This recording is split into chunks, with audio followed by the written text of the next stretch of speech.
Welcome. Thank you. Thank you for joining us today for a very exciting announcement. As many of you know, the effort in Utah to minimize and to prevent homelessness has always been a public, private, and philanthropic partnership. It is the Utah way to come together as a community to solve our problems. Homelessness is certainly not unique to our community in Utah. And over the years, many hardworking and compassionate individuals, groups, service providers, and agencies have stepped forward to offer help to those in need and to improve public safety. However, despite these incredible efforts, we were not getting the desired outcomes, and more needed to be done. So several years ago, I convened a collective impact committee with more than 30 stakeholders, including government, business, nonprofit, and private members. We signed on to a common agenda of goals and outcomes that we were striving for, and we agreed to operate by consensus. We said that we would hold ourselves accountable to achieving our 14 outcomes, including to meet the basic needs of those in crisis, to decrease Salt Lake County's homelessness rate over time, and to divert individuals and families from emergency shelter wherever possible. It is truly remarkable what happens when everyone is at the table, participating in the work and taking unified action. And we've come a long way. We've gained the support of the Utah legislature to help build 3 homeless resource centers.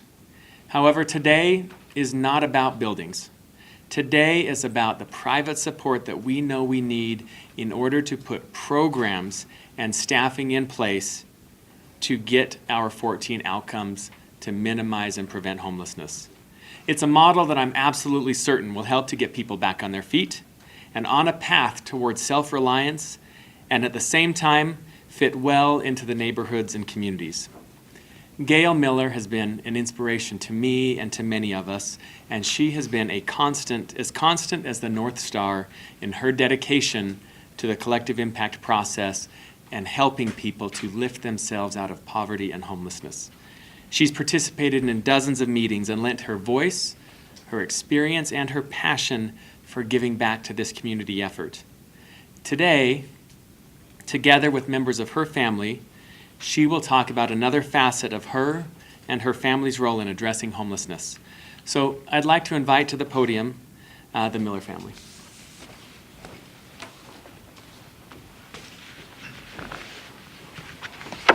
Thank you, Mayor, and thank you for being here. We feel very fortunate to be able to make this announcement today. And I'd like to give you a little background.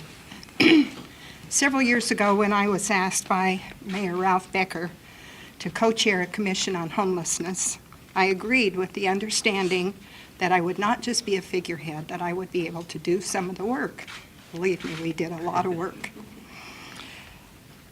What I learned during that time was that this problem was bigger than that commission. We addressed one part, we addressed one part of the homeless problem. But I realized that it would take much, much more to understand all of the components and needs that would be required to make a real difference with the homeless population. The other thing that I learned early on was that those who serve this group of people are selfless, compassionate, and caring people who make a difference and provide a way out of poverty and despair. I applaud them and I admire them. I want to make a difference myself, and together with this community, I believe that we can all contribute to that difference as we provide help and resources aimed at changing lives in a positive way. Because of my service on that commission, I came to believe that there were 2 very important parts to solving the homeless issues in our city. Number 1, we needed to provide a safe place where those who are homeless can rebuild their lives. That will now happen through the resource centers that are slated to come online in 2019. The second is that we needed to take care of the other part of the homeless issue, which is down at Rio Grande, and that is happening today. But there was one other thing that became very evident as I looked across the spectrum. It's the services that are needed to help these people get through the issues that they're facing. Our focus today is on that third point, and that is to help the homeless with the services they need to be able to lift themselves out of their situation and become productive, useful, happy citizens of our community. The people of our city and state have always worked together to do the right thing. It's our heritage. We care about those who are suffering. We serve and volunteer at rates way above the national average.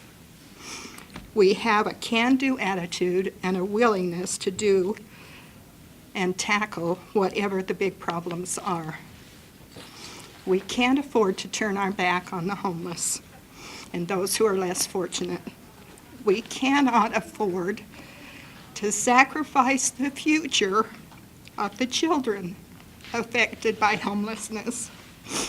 We must give them hope. We must change the future for these people, and by doing that, we change the future for all of us. I believe that what we're doing here today will bring a focus on this need, and we hope that all of those who are within hearing of this announcement and have the ability will contribute to the cause and come together and make a serious difference in supporting this effort and these new resource centers as they come to life. I'd like to introduce my son Greg, who will tell you more about the commitment that we as a family are making to this effort, and invite you to be a part of this cause. Thanks, Mom. I would like to underscore what my mom has said. The issues surrounding homelessness are very important to our family. As part of our family's commitment to helping, we are issuing a challenge grant. We will match public and private contributions dollar for dollar up to $10 million to Shelter the Homeless Utah. This matching grant provides a way for anyone who donates, whether large or small, to make a difference. Contributions can be made directly to Shelter the Homeless Utah or through the organization's website. This grant and this funding will not be used to build or furnish buildings or for any of the activities recently announced in the Rio Grande area. Instead, this funding is intended to help provide and expand programs and services for those in need through resources like those offered here at the Volunteers of America Youth Resource Center. This facility serves 800 teenagers annually, providing emergency housing, food, education, job training, counseling, and legal services. Organizations like this are providing the necessities while offering hope and an important vehicle for change. The programming and services offered here and at several other providers throughout the Valley are helping to make a difference and are deserving of our time, attention, and generosity. As our family has said here today, no single group or individual can successfully address this issue alone. The greatness of a community is measured by how it cares for its least fortunate. We live in the greatest community in the world. We can do more to enhance and expand services and programs that can help our brothers and sisters who are experiencing homelessness. From our family to yours, we are asking you to join us. Together we can make a difference for those in need. Thank you.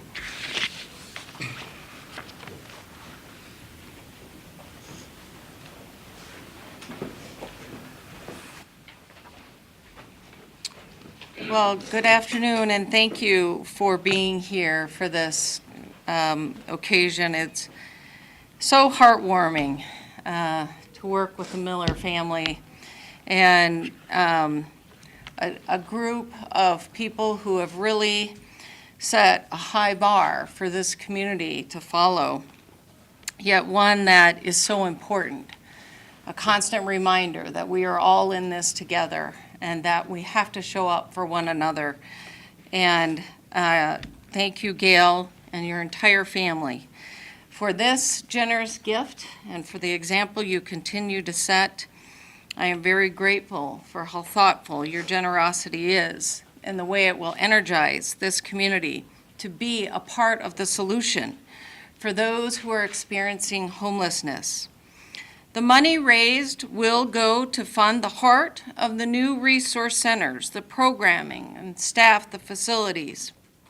Without the right programming, we won't see the change we need and definitely want. I look forward to the day when someone in need can walk into one of the new resource centers, be assessed, and be put on a path of healing and sufficiency.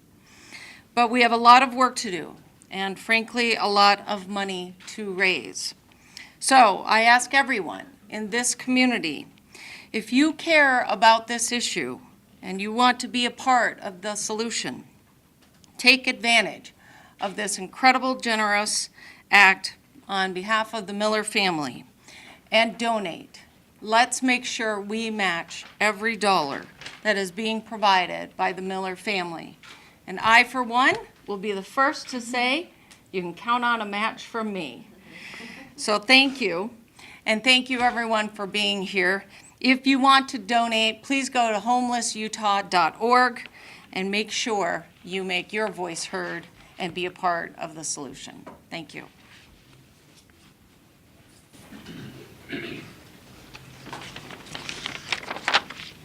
I'm Harris Simmons. I'm the president of Shelter the Homeless. And I am so appreciative of what the Miller family is doing today. I've been engaged in this effort for over 30 years. And we all know that the needs in our community have never been greater. But there's also never been more opportunity for us all to come together to make a difference and solve this challenge that we face in our community.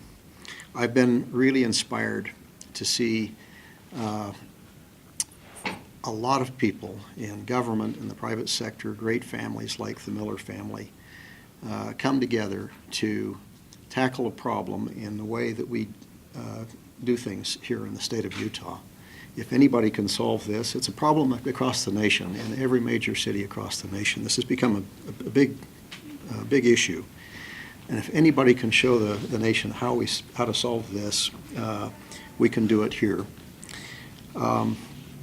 We're grateful for the trust that's been placed in our organization by the Miller family and many others, and take the responsibility that we have to make sure that these new resource centers operate in an appropriate way, that they fit into the communities, and that they really rehabilitate broken lives and get people back on their feet. Every dollar we receive is going to be put back into programming that is going to strengthen individuals and families. Shelter the Homeless was founded about 30 years ago by Mayor DePaulis and a group of us who worked to create the present facility over in the Rio Grande neighborhood. The aim was to serve the public good, to alleviate suffering, to bring together those in government and the private sector to oversee the activities in that facility. We are really focused on helping individuals to become self-sufficient. The challenge grant that was announced, has been announced today, provides a tremendous opportunity for all of us to participate and to get involved and make a difference. And I would hope that every individual, every family in this valley would start to have a conversation about how can we make a difference. And the Miller family has provided an exceptional platform and a way for us all to participate. As a community, we can have a lasting impact on the lives of a lot of people and provide for and create meaningful change in the way we deal with the homelessness problems we have. I hope you'll all join us. And again, anyone who wants to contribute to the challenge grant, you can find information on our website at homelessutah.org. And I want to thank Gail, who's been such an inspiration to all of us. This is just the latest example of what this great family has done to bless our community. And we thank you from the bottom of our hearts. And so I'll go out and buy a new car. What makes it work. Thank you very, very much.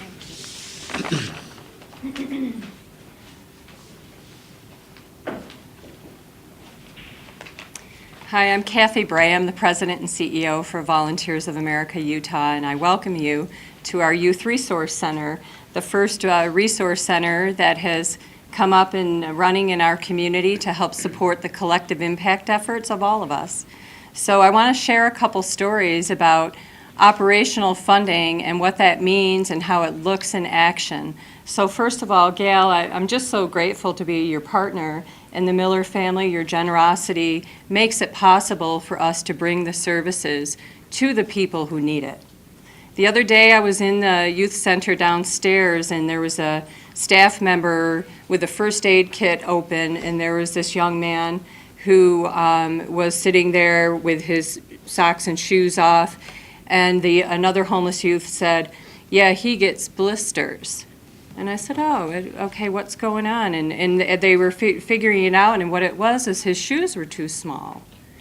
So a lot, as you know, homeless individuals, they walk a lot. They don't have vehicles typically. And he needed a size 12.5 shoe, which does not come in through donations typically. So that day, and typically, services are you help people get the basic things that they need. That young man, shortly later, had a pair of new shoes that fit his feet from Walmart, went shopping with one of our staff members to make sure that he could make his way to the job interviews and other places. It's certainly difficult if you have blisters and your shoes are too small. That's just a small example of a problem that gets solved in the resource centers and in places where service workers are. Now, I've been a social worker for a very long time, and I'm pleased to be in this community and to provide services for people in need. We're really excited about the opportunity to also open our Center for Women and Children again, which is more of a rehab center. And we want to support the opening of the resource centers in this community, and the operational funding makes it possible for more case managers to be available for the one-on-ones. When we were out at the Center for Women and Children previously, and I was kind of the lead case manager out there, there was a woman who came to us, and she was in bad shape. At a detox center, the people, when they come in, they're intoxicated or under the influence of substances. This young woman came in, and she had been using heroin. I learned about her story as I got to know her, and she was married, had 2 children, had been living successfully, working, the lifestyle that many of us enjoy. A medical issue took her into the pain pill arena, where she was starting to utilize pain pills. Over time, she turned to street heroin. As you can imagine, along the way, she lost her job, she lost her relationship with her husband, she lost her place to live, and she became homeless and was doing intravenous shooting of heroin every day, living in a junkyard in a yellow milk bus. And that was what happened.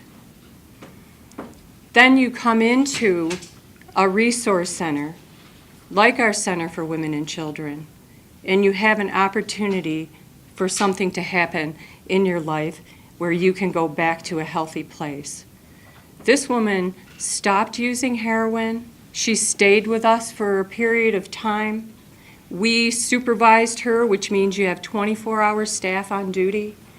We worked with her about what is it that you really want, and she said, "I haven't seen my children in months. and I would like to see my children. So we worked with her so that visitations with her children started to occur while she was living in our facility. And although the whole family unit never got together, she was able to be a family again with her children. She got clean and sober, and she ended up getting a job from there. And I remember when she was starting to do better, she'd be in the kitchen baking bread for the women's lunches. And so she came back to life in a healthy way within our facility. And that's what this money is going to do. It's going to change lives. It's going to make the difference in people's lives that Gail was talking about. So thank you so much, and I hope everybody pitches in, because operationally we're going to need the community support for sure. Thank you. I just want to say in closing, thank you, first of all of you for being here and for helping us to make the community aware of this. This is a challenge grant, and so we all need to step forward. I am going to accept the challenge and step forward and make a contribution myself. But this is, this challenge grant and these funds will make the difference between addressing and alleviating suffering and actually lifting people up and making a difference and changing a life. And that's what we're about. We certainly need to address people's immediate needs and immediate crisis. But with this support today, we can do more, and we can change lives. Thank you.